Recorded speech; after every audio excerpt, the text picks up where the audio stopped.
Κυρίες και κύριοι συνάδελφοι, καλούμαστε σήμερα να συζητήσουμε μία ακόμα τροποποίηση του ποινικού κώδικα και του κώδικα ποινικής δικονομίας. Εξαιρετικά πρωτότυπο.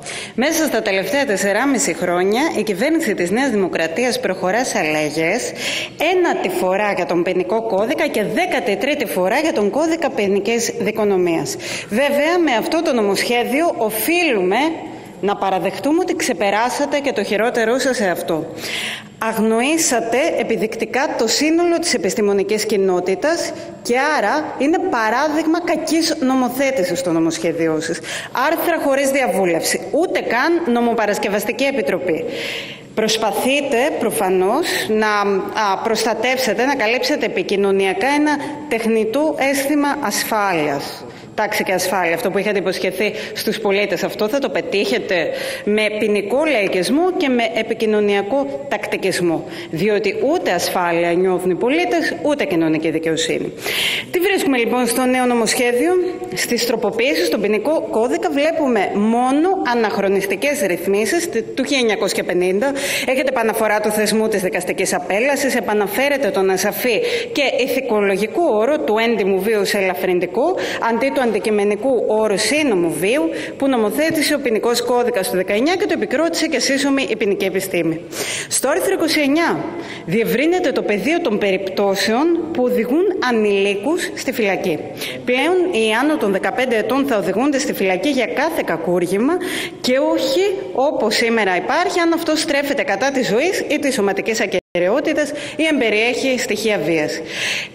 Φυσικά είναι ψηλά γράμματα για εσάς το ότι ένα παιδί χρειάζεται συμπερίληψη, χρειάζεται υποστήριξη, χρειάζεται εκπαίδευση, χρειάζεται αγάπη, χρειάζεται ενσωμάτωση. Στην ίδια ακριβώς λογική του παράλογου κινείται και η αύξηση του ανώτατου ορίου του ποινικού σοφρονισμού των ανηλίκων από 8 σε 10 έτη και το ανώτατο ηλικιακό όριο για τους νεαρούς ενήλικες μειώνεται από τα 25 στα 21 έτη. Θα θέλαμε να μας πείτε πραγματικά σε ποιες επιστημονικές μελέτες βασιστήκατε έτσι ώστε να στηρίξετε την τιμωρία με κανονική ποινή νέων 21-25 ετών χωρίς να δικαιούνται μείωση της ποινής λόγω της ηλικίας τους. Όπως άλλωστε διατυπώθηκε κατά την ακρόαση των φορέων από τον εκπρόσωπο συνηγόρου του πολίτη, η διεύρυνση των περιπτώσεων εγκλισμού ανηλίκων σε καταστήματα κράτης είναι εξαιρετικά προβληματική. Τόσο λόγω των συνθηκών που επικρατούν στα καταστήματα κράτης στην Ελλάδα, αλλά επειδή έρχεται και σε ευθεία αντίθεση με τις διατάξεις της Διεθνούς Σύμβασης για τα Δικαιώματα του Παιδιού, αλλά και τους σχετικούς κανόνες των Ηνωμένων Εθνών για την προστασία ανηλίκων που στερούνται τις προσωπικές τους ελευθερίες. Κύριοι συνάδελφοι, η στέρηση της προσωπικής ελευθερίας για ανηλίκους θα πρέπει να αντιμετωπίζεται ως η απολύτως έσχατη επιλογή. Οι ποινές σε αυτό το νομοσχέδιο αυξάνονται βέβαια πολλαπλώς.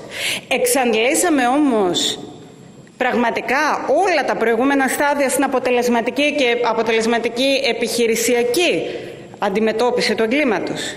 Λάβατε άραγε όλα εκείνα τα απαραίτητα μέτρα για την πρόληψη και για την κοινωνική πρόνοια ως κράτος? Γνωρίζετε καλά, κύριε Υπουργέ, πως ο εγκλισμός στα σοφρονιστικά καταστήματα σήμερα απλά μεταφέρει την εγκληματικότητα σε άλλο τόπο. Το γνωρίζετε πάρα πολύ καλά. Αναρωτιόμαστε όλοι τόσες μέρες ποιο σοφρονιστικό σύστημα θα αντέξει την εν λόγω συμφόρηση που αναπόφευκτα θα δημιουργήσετε. Και να δούμε ότι το σοφρονιστικό μας σύστημα σήμερα έχει πάρα πολλά προβλήματα. Υπερπληθυσμός, άθλιες συνθήκες εγκλισμού των κρατουμένων, σύμφωνα και με το Συμβούλιο της Ευρώπης. Στις γυναικείες φυλακές, κύριοι συνάδελφοι, οι γυναίκες κρατούμενες στερούνται τα απολύτως απαραίτητα. Τα είδη προσωπικής τους υγιεινής τις ημέρες της έμεινου ρήσης τους. Αυτή είναι η κατάσταση. Πολιτικές επανένταξης απαιτούνται, το γνωρίζετε. Προγράμματα εντός των σοφρονιστικών καταστημάτων απαιτούνται, το γνωρίζετε. Ο εισηγητής μας, ο κοινοβουλευτικός εκπρόσωπος, οι άλλοι συνάδελφοι υπήρξαν αναλυτικοί στην κατάδειξη των ειδικών προβλημάτων. Οπότε, αναφορικά με τις αλλαγές στον κώδικα ποινικής δικονομίας, θα πω απλά ότι η προσφυγή στη δικαιοσύνη, το τελευταίο καταφύγιο κάθε συμπολίτη μας, εσείς το μετατρέπετε σε είδους πολυτελείας. Κλείνοντας, οφείλω να αναφερθώ στις διατάξεις που αφορούν την πρόληψη και την καταπολέμηση της ενδοοικογενειακής βίας. Αγνοήσατε τους επιστήμονες. Αγνοήσατε όμως και τις γυναικές οργανώσεις. Ενώ υπάρχει έκθεση της Γκρέβιο, Δεκέμβρης του 2023, που εξέτασε για πάρα πολλούς μήνες τον τρόπο με τον οποίο εφαρμόζει η χώρα μας τη Σύμβαση της Κωνσταντινούπολης.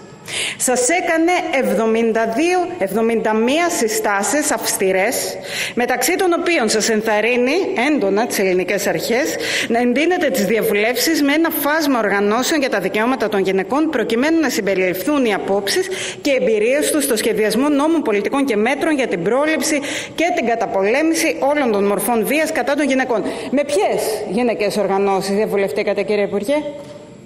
Με καμία. Η πρόεδρος του Ευρωπαϊκού Δικτύου κατά της Βίας, η Γενική Γραμματέας του Πανελλήνιου Σωματείου Εργαζομένων στο Δίκτυο Δομών της Γενικής Γραμματείας Ισότητας Φύλων, εκπρόσωπος της οργάνωσης Strong Me και πολλοί άλλοι, κατά την ακρόαση των φορέων, ζήτησαν όλοι την απόσυρση του τέταρτου κεφαλαίου. Δεν είμαστε η Τουρκία του Ερντογάν, κύριε Υπουργέ, ώστε να αγνοείται επιδεικτικά τη Σύμβαση της Κωνσταντινούπολης και ό,τι απορρέει από αυτήν σε επίπεδο θεσμικών οργάνων. Μόλις την προηγούμενη εβδομάδα σας καταθέσαμε με πρωτοβουλία μου σχετική κοινοβουλευτική ερώτηση και αναμένουμε με αγωνία την απάντησή σας. Εδώ μιλάμε για τη ζωή της γυναίκας στην Ελλάδα. Οι δε μεταρρυθμίσεις που έφερε ο νόμος Τιάρο στο οικογενειακό δίκαιο, όπως είχαμε προειδοποιήσει, στο σύνολό τους και στο σύνολό μας και εμείς στην αντιπολίτευση, αλλά και οι γυναικές οργανώσεις, αύξησαν κατακόρυφα τη δικαστική ύλη, όξυναν τις αντιπαραθέσεις, τις συγκρούσεις μέσα στις οικογένειες, αύξησαν πάρα πολύ την ενδοοικογενειακή βία, διούγκωσαν τόσο πολύ τον αριθμό των οικογενειακών υποθέσεων. Αναφορικά τώρα, για να κλείσω, με τον θεσμό της ποινικής διαμεσολάβησης. Οι γυναικές οργανώσεις και πάλι έχουν προειδοποιήσει. Είναι ανεδαφικό να περιμένουμε να ευδοκιμήσει στις περιπτώσεις ενδοοικογενειακής βίας και κακοποίησης. Τι είδους διαμεσολάβηση μπορεί να φανταστεί κανείς όταν θα πρέπει να κάτσει το θύμα στο ίδιο τραπέζι με τον κακοποίητη του? Συνδέεται μάλιστα, πάτε και παρακάτω, το πάγιο αίτημα για αποζημίωση των θυμάτων ενδοοικογενειακής βίας από το Κρατικό Ταμείο Αποζημίωσης αποκλειστικά και μόνο με το θεσμό της ποινικής διαμεσολάβησης. Δηλαδή, για να μπορέσει το θύμα να λάβει χρηματική ικανοποίηση, δεν θα πρέπει να προσφύγει στη δικαιοσύνη. Χρειάζεται να σχολιάσουμε κάτι παραπάνω? Δεν γίνεται καμία προσπάθεια με κατεύθυνση τον συντονισμό των φορέων, έτσι ώστε να δημιουργηθεί επιτέλους αυτό το πλέγμα των ειδικών, αλλά και των δομών των ειδικών ψυχικής υγείας, των δομών ψυχικής υγείας που θα συνεπικουρούν το δικαστή, που θα φροντίσουν έτσι ώστε να δημιουργηθεί εξ αρχής ένας φάκελος κοινωνικής έρευνας σε κάθε υπόθεση ενδοοικογενειακής βίας. Ούτε με έρευνα για τα πρωτόκολλα εξέτασης των θυμάτων βίας και κακοποίησης. Γνωρίζετε ότι είναι δεύτερη και τρίτη θυματοποίηση η ανάγκη να καταθέτουν ξανά και ξανά τα θύματα την τρομακτική, τη φρικιαστική τους εμπειρία σε διαφορετικές διαδικασίες. Τέλος, παρόλο που και την περασμένη Παρασκευή το πρωί είχαμε ακόμα μία γυναικοκτονία, το έμφυλο και ρατσιστικό αδίκημα δεν αποκτά την θέση που πρέπει να έχει στον ποινικό κώδικα. Για ακόμα μία φορά γυρνάτε την πλάτη στην κοινωνία στη συζήτηση για τη θεσμοθέτηση του όρου γυναικοκτονία. Όσο λοιπόν κι αν εσείς στηρείτε σιγή εχθείως για τις γυναικοκτονίες, παρά τα όσα τραγικά συμβαίνουν σήμερα στην Ελλάδα, εμείς δεν θα σταματήσουμε να παλεύουμε για την καθιέρωση στην ελληνική ποινική νομοθεσία του εγκλήματος με σεξιστικά χαρακτηριστικά, ιδίως της γυναικοκτονίας. Καταθέσαμε ξανά σχετική τροπολογία. Κύριοι συνάδελφοι της Νέας Δημοκρατίας, εσείς δημιουργείτε ένα περιβάλλον αναχρονισμού και ανασφάλειας στους πολίτες. Οι προοδευτικοί πολίτες δίνουμε μάχη για κοινωνική δικαιοσύνη, για δικαιοσύνη και για πραγματική ασφάλεια. Σας ευχαριστώ.